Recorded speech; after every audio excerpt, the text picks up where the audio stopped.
the discussion on banning was had a few years ago. So nag-decide na we are selling this product. So these are legal products. So ang importante is very strict yung regulations. That's why hindi ko pipigilan na sabihin na yung vape law ngayon, sobrang watered down yun. Kasi nga, yung access from 21 years, naging 18 years old, yung flavors, pwede na, and then yung jurisdiction tinanggal sa DTI. So nag-blue ribbon hearing na ako to see what the government agencies that are tasked to regulate itong very harmful products are doing. Kasi laganap siya, nakita niyo naman yung mga reports, and can you imagine a generation of children now addicted to products that are very harmful na nakakamatay pa? Senator, of course, there will be issues, of course, regarding dun sa mga supporters ng vape bill, lalo sa House of Representatives, Congressman Marcoleta, who is one of the most ardent supporters of this law. How can you resolve these differences, lalo na doon sa interparliamentary issues? Kasi nga, this was being pushed down nga sa House, tapos yun nga, you're one of the most vocal oppositors dito sa Senate. How? Paano nyo ma-resolve itong issues na ito? Kasi si Congressman Marcoleta yata kasama dun sa delegation dun sa WHO sa Panama. So, the celebration of World No Tobacco Day is a step in the right direction kasi we need to keep talking about this. We need to make our decisions. Senators, congressmen, policymakers need to make evidence-based decisions.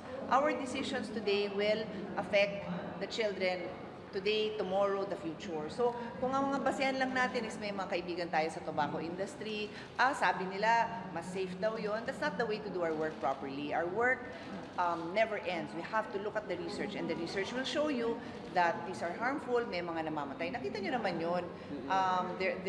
Internationally, there are so many studies that show kids dying. I mean, 14-year-olds dying from serious respiratory ailments dahil nga nagko-consume sila ng product na hindi na nila mapigilan kasi naa-addict sila. So that's what's worse eh. Sana man lang pwede mong tikman tas tumigil ka. But that's not how this product is made, and that's why tina-target talaga nila yung mga youth. And I'm also calling upon the private sector. Sabi ko nga, this is a whole of nation approach. The private sector has to do their part.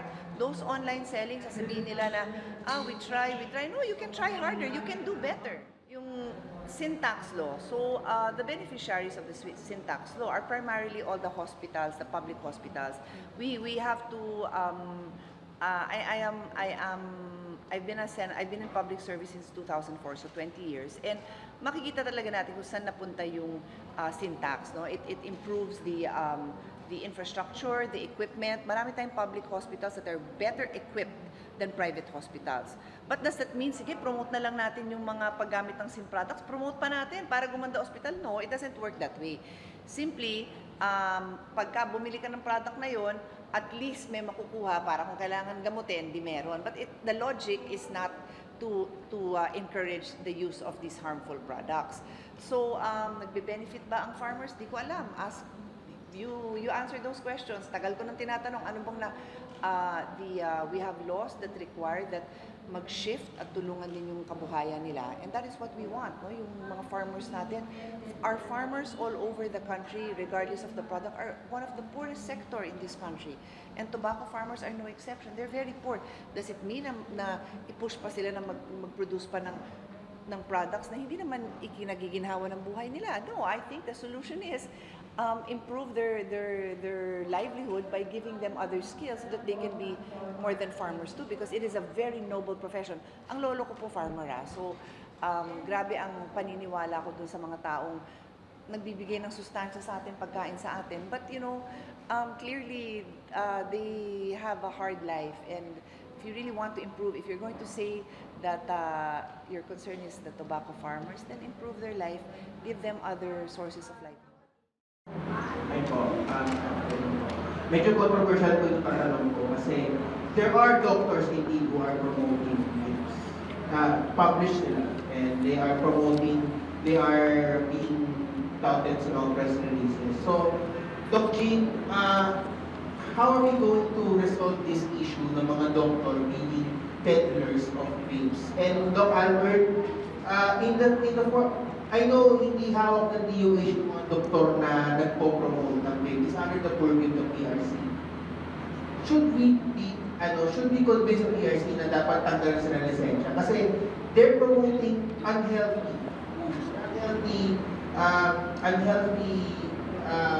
vices and anti-vices itong vapes. Kasi if there are doctors promoting vapes, mayroong mga tao maniniwala sa kanila. So, how are we going to resolve this issue? Itong mga doctors na di umano ay nagpo-promote ng vapes. Thank you, Ren.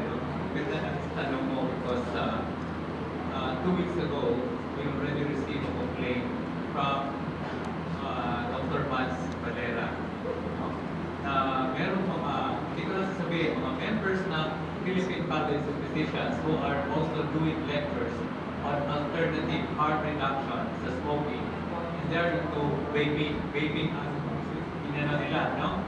So, we're looking at that kasi sa procedure namin sa Philippine College of Physicians, yes, meron complaint, doon lang kami mag-action. But for this fiscal year, we will now strengthen our code of ethics na to the point na hindi lang kami maghintay na complaint, we will be proactive in calling the attention of all those involved sa mga ganitong klase, mga advokasya na taliwas sa ginagawa ng Philippine College of Physicians.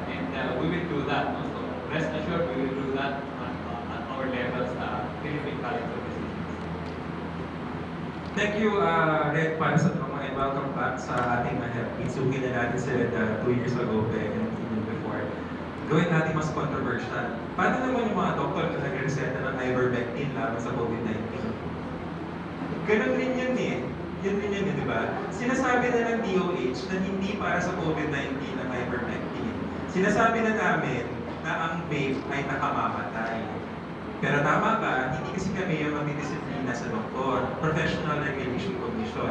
Pero kapag nagkaroon ng investigasyon, ang Ethics Committee ng PMA, ng PRC, ng PCP, etc., saan sila kukuha ng code or statement na ito yung official position sa DOH?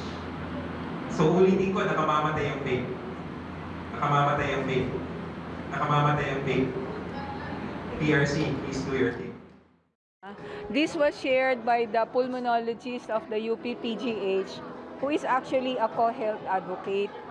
This one is a 22-year-old male, healthy, sporty, walang hab, walang bisyo, non-smoker.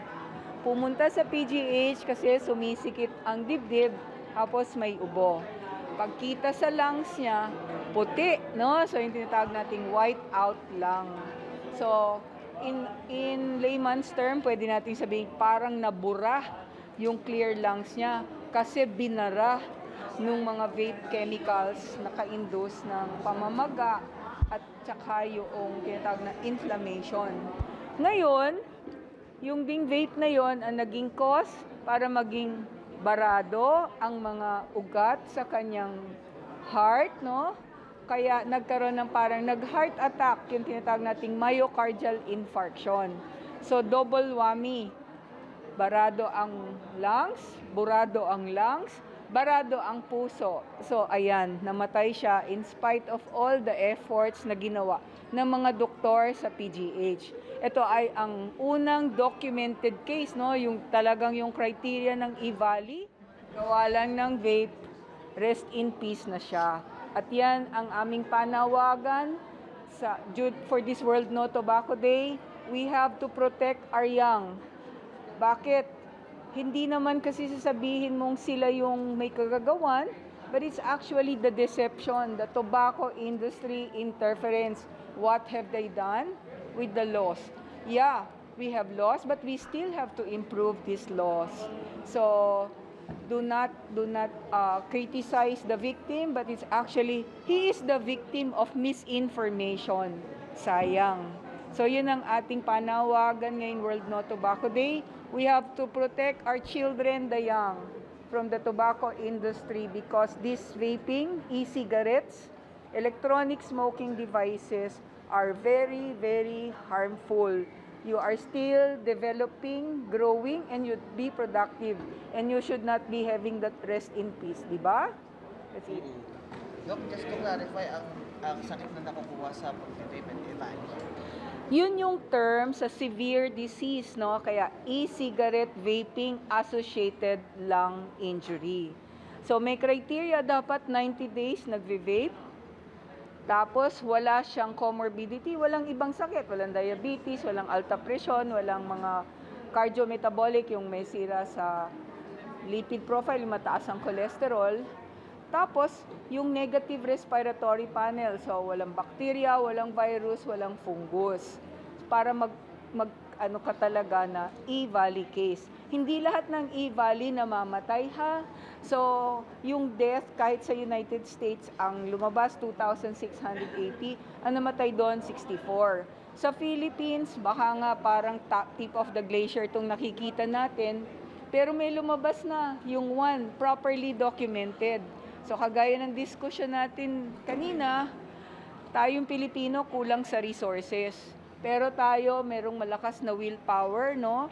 So tingnan natin, yung history lang, yung vaping, wala kang sakit, nangyari to. Isipin mo na yung ganoon. So we are calling the young. Huwag tayong maging broken-hearted, sabi nga ni Asek Domingo. Huwag tayong magpalunod sa usok ng sigarilyo at vape. Kasi dapat bawat kabataang Pilipino lumalaki na malusog, masaya sa environment na malinis na hangin.